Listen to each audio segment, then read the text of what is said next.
have patient treatment. We have graduate education, so we give master's degree and PhD in clinical oncology science and immunology, pharmacology. I will touch on those later. And also, we are a research center.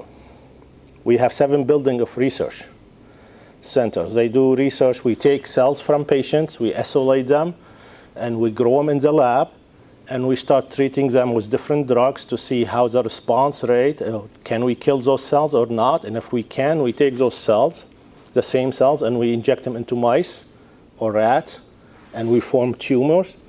And after forming the tumors, we treat with the same treatment to see if, instead of just flask in the lab, now there's an organ and there's something going on. Yes, it's not representative of the human body, but at least there's blood and immune system and everything, and we see what happened to those tumors. Was the drug treatment still effective? If it is effective, now we move them to phase 1 trial. That's what we do. We take this patient who's terminally ill, there's no more treatments for them, and we tell them, look, we have this new investigational drug. We don't really know how it's going to work, but you have 3 months of living or 6 months of living, and you have this drug. Would you sign up for a treatment? You might die, you might be cured, who knows? But during this, we're going to record you, and we're going to learn also the same way like you, and that's what we do phase 1 and phase 2. And some of them sign up, some of them said, nope, I just want to die, I don't want any treatment, I don't want to do anything, I just want to enjoy the last 3 months with my family. It's a choice. So last year, we have, this is just some statistic about Roswell. We have like over 3,000 employees at the hospital. We have 300 faculties and around 600 nurses. We are 133 licensed beds. We had around 200,000 visits last year from patients. We admit around 5,000. We have grants, which grants mean we apply. I am, as a physician, also, I'm required to generate money to the hospital, to generate your own money. So if I want to open a lab, I need to fund this lab. I need to pay my employees. The hospital doesn't pay my employee for me. You want to expand, it's your responsibility. Sounds weird, but that's what it is. So I have to submit proposal to the National Institute of Health, Department of Defense, American Cancer Society, Bill Gates, or whoever has money, whoever has money and he have interest to support my research. And we'll support to them and asking them for money, and we say, look, we're doing this stuff, we're doing this research treatment, it's going to help people to cure cancer. Are you interested in giving us $1 million a year or something for the next 2 or 3 years? Some people say yes, some people don't even respond, and they say no. So when I started, the funding rate for the government money, there's government money and there's private money. When I was applying for government money, before I started, it was 30%. So every 100 application, 30 applications get funded. Nowadays, 8%.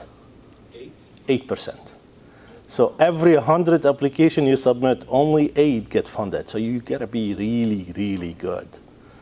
And they allow you to submit twice for the same project, for the same drug, for the same treatment. If you submit twice, every 6 months you can submit once.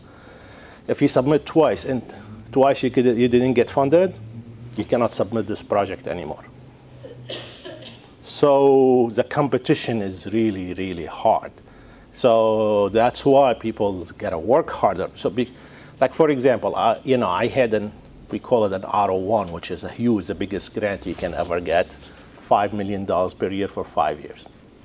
Fine. 5 years we were fine. After that, we ran out of money. Now I have 10 people working for me. What am I going to do with them? I can't pay them. There's no money. So you always have to find money. The hospital doesn't pay them. You're going to say, but don't they work for the hospital? Yes, but the hospital don't. That's how the American system works. So for me, why I'm talking about this, I want you to understand the system, because that gives you a lot of insight about what you need to be prepared. to apply for residency, to apply for stuff. It's not just let's sit there and learn and they pay us. There's a lot. It's different from the Middle East or Europe than here. Here, you have to generate your own money. Like my fellow person, I just encouraged her to apply for her own grant, the KO8. It's development grant. It pays for her salary, and it pays for material and method to do research. Probably she won't be successful, but at least you have to try. You have to show your department head, you have to show your residency program director that you're applying, your name on the publication. Publication will be very, very important. Because, to tell you the truth, I'm in the admission committee. You're going to go and ask for a recommendation letter. Tell me how many bad recommendation letters will you receive? Basically none. So, thousands of recommendation letters comes every day, every year. I really don't look at them. I don't read them. I don't waste my time with those. I don't read them. When I review a resume to tell you that's some secrets to tell you about, I look for gaps. Okay, you've been here for this year. This year, from this year to this year, what did you do? What did you do? Is there like 2 or 3 years he hasn't done anything? Okay, well, were he studying for an exam? Or he's just doing nothing? You know what I mean? That's the most important. Your score is important too. You have to be around the USMLE score. But it's not everything. Now we discover that everybody knows the questions, everybody knows the exam, everybody getting in the 90s. So there's something else has to add up. What's very important is your publication record. Publication record is other people judging you, how good you are, and how active you are without knowing you. Without knowing you. That's how you publish. When you publish, when you do research and you submit for publication, somebody, like when I submit for publication, I submit it to the journal. I do the research, I write it, I submit it to the journal. I don't know who's reviewing this. It's anonymous. They don't give me the name. The same thing for grants. They don't give me the names, they don't give me the locations, they don't give me anything. And I am on review board. I review for 8 journals. And I review for grants too. When I write this, nobody knows me, and I write, and I'm expecting nobody gonna know that I wrote this stuff. So basically, you will be honest, because you don't know who this guy is. You don't know where he's coming from. You don't even know. Probably I will review to my colleague at Roswell, and I don't even know. So if the reviewer said, yes, it's good publication and we need to publish it, or good research and we need to fund it, that's very important stuff you have to include in your resume. That's equal more than any other recommendation letter or any other test score. Question, please. Yes. Is that just for you, or is it for all program directors? For all program directors right now, they are discovering, before, let me tell you what happened. Before, they were taking only the course, the USMLE exam score, the score. Oh, we need a score, we need a high score. Now everybody's getting high score. How are you going to distinguish people from each other? How are you going to say, okay, this is a good guy, and this is, he's very active, he's really, really wants this, or he's just a good exam taker. Some people take an exam very well, some people don't take the exam very well. So if you look at this, and it's not only for international students. I have an American student, US citizen, who went to Mexico and studied medicine in Mexico or the Caribbean island. And she came back to me and she was like, I can't find residency. I looked at her, she 216, 206, below average. The US average that year was 227. So she didn't even perform the regular average. No experience.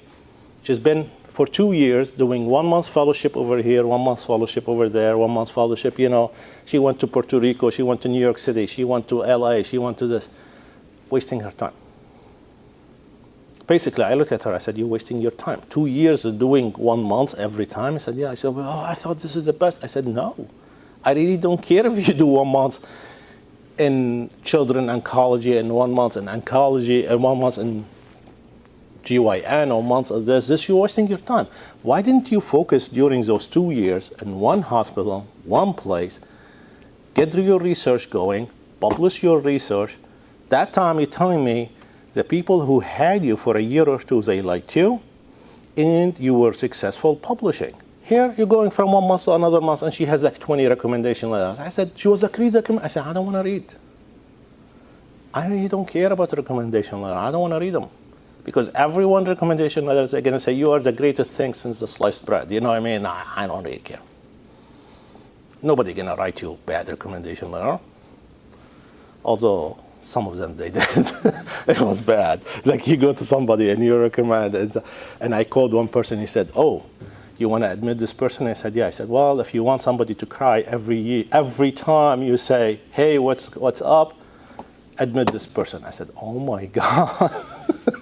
And that's what, and she put him as her recommendation, his recommender.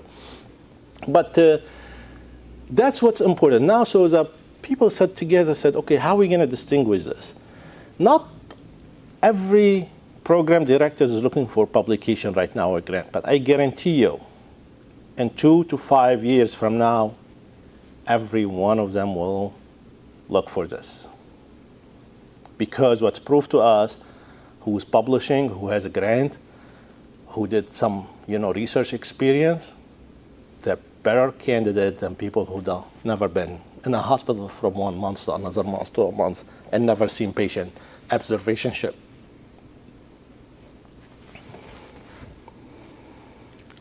Okay, so basically we have $93 million of contract. We have 532 research projects funded every year at Roswell. 532 research projects every year. Oops, sorry. So, probably this is my fellow.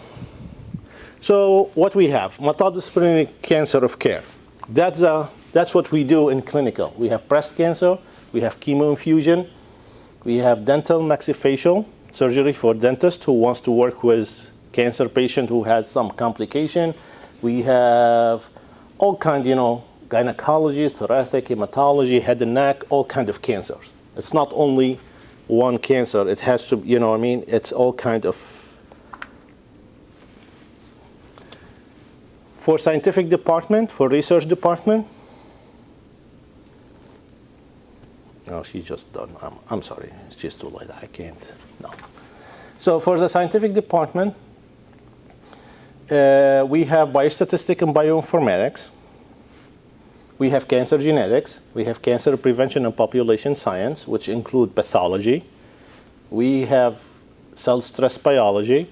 We have immunology, and we have pharmacology and therapeutics. That's what I used to do my research for, because that's experimental therapy.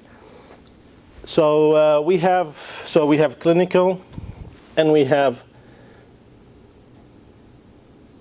scientific. So what's major program? What we do, this is a major program. We do cancer genetics. We screen people for genetic. We do genetic counseling. We do also population science, like prevention.